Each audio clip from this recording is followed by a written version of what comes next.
বড় একটি পাতিল চুলায় বসিয়ে নিচ্ছি 4.5 কেজি দুধ। আমার চ্যানেলে এরকম অসংখ্য রেসিপি রয়েছে। চ্যানেলের রেসিপিগুলো ভালো লাগলে চ্যানেলটিকে লাইক, শেয়ার এবং সাবস্ক্রাইব করতে পারেন। রেসিপি নিয়ে কোনো প্রশ্ন বা মতামত থাকলে কমেন্ট করে জানাতে পারেন। চুলার আঁচটাকে হাইতে রেখে নেড়ে চেড়ে দুধে খুব ভালোভাবে বলক তুলে নিচ্ছি।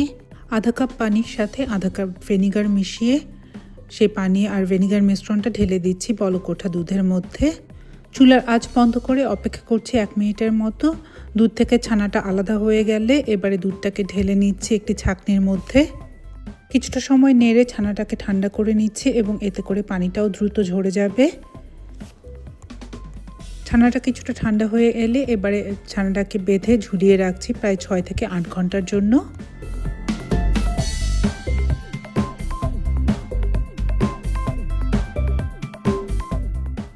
ছানা ঢেলে নিচ্ছি একটি বাটিতে। হাত দিয়ে খুব ভালোভাবে ছানার দলাটাকে ভেঙে নিচ্ছি।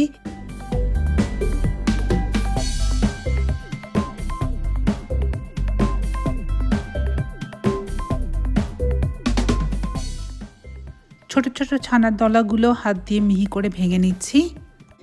এর মধ্যে দিয়ে দিচ্ছি 2 টেবিল চামচ সুজি, 1 চিমটি বেকিং সোডা, 1 টেবিল চামচ চিনি। সব কিছু দিয়ে ভালোভাবে মাখিয়ে ছানাগুলোকে মথে নিচ্ছি প্রায় 5 মিনিটের মতো। মথে নেওয়া ছানাগুলোকে ছোট ছোট করে সমান ভাগে ভাগ করে নিচ্ছি। এতে করে মিষ্টি বানানোর সময় মিষ্টির সাইজগুলো প্রায় একই রকম হবে। আর সাইজগুলো সম্পূর্ণ আপনি আপনার পছন্দ মতো করে নিতে পারেন। ছোট একটি ছানার টুকরো হাতের তালুতে রেখে 2 হাত দিয়ে ঘুরিয়ে ঘুরিয়ে ছানাটাকে একটু লম্বা শেপ করে যেমন চমচমটা হয় সেরকম আকারটা দিয়ে নিচ্ছি। আশা করি আপনি দেখে বুঝতে পারছেন। এভাবে করে আমি সবগুলো ছানার টুকরোকে চমচমের শেপটা দিয়ে নিব।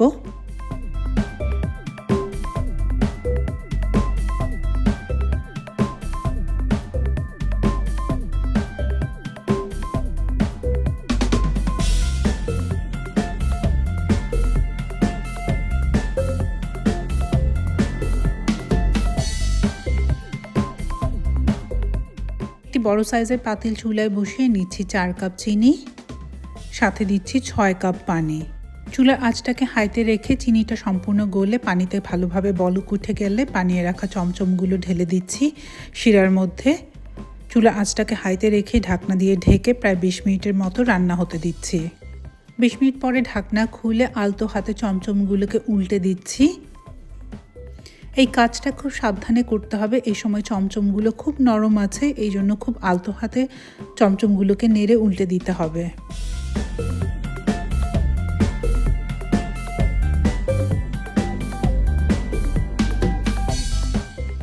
আবারও ঢাকনা দিয়ে ঢেকে আরও 10 মিনিটের জন্য রান্না হতে দিচ্ছি। চুলার আঁচটা রয়েছে আমার হাইতে। 10 মিনিট পরে ঢাকনা খুলে কিছুটা নাড়িয়ে দিয়ে আবারও ঢাকনা দিয়ে ঢেকে চুলার আঁচটাকে মিডিয়ামে নিয়ে এসে আবারও রান্না হতে দিচ্ছি 20 মিনিটের জন্য। এখানে চিনির পানিটা প্রায় শুকিয়ে এসছে এবং শিরাটা দেখতে পাচ্ছেন অনেকটা ঘন হয়ে গেছে। এবারে এখানে আমি 1 কাপ পরিমাণে গরম পানি দিয়ে দিচ্ছি। অল্প অল্প করে পানিটা চারিপাশ থেকে ছড়িয়ে দিচ্ছি। চুলার আঁচটাকে মিডিয়ামে রেখে ঢাকনা দিয়ে ঢেকে আবারও রান্না হতে দিচ্ছি 20 মিনিটের জন্য। মাঝে ঢাকনা খুলে একবার একটু চেক করে নেবেন যাতে নিচে লেগে না যায়। পানিটা প্রায় শুকিয়ে এলে আবারও দিয়ে দিচ্ছি 1 কাপ গরম পানি। আর এই পানিটা অবশ্যই ফুটন্ত গরম ব্যবহার করতে হবে।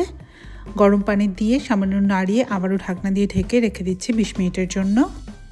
20 মিনিট পরে ঢাকনা খুলে আশা করি আপনি দেখে বুঝতে পারছেন মিষ্টির রঙটা অনেকটাই পরিবর্তন হয়ে গেছে। একটু নাড়িয়ে এর মধ্যে আবারও দিয়ে দিচ্ছি 2 কাপ গরম পানি।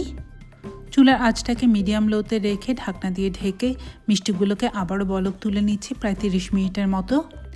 30 মিনিট পরে ঢাকনা খুলে আশা করি আপনি দেখে বুঝতে পারছেন রঙটা কতটা সুন্দর হয়ে গেছে। এবারে চুলা বন্ধ করে মিষ্টিগুলোকে শিরার মধ্যে রেখে দিচ্ছি 8 ঘন্টার জন্য।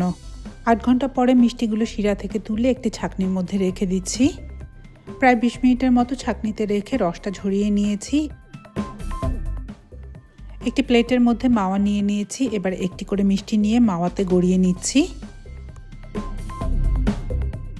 একে একে সবগুলো মিষ্টি গড়িয়ে নিলেই তৈরি হয়ে গেল মজাদার চমচম।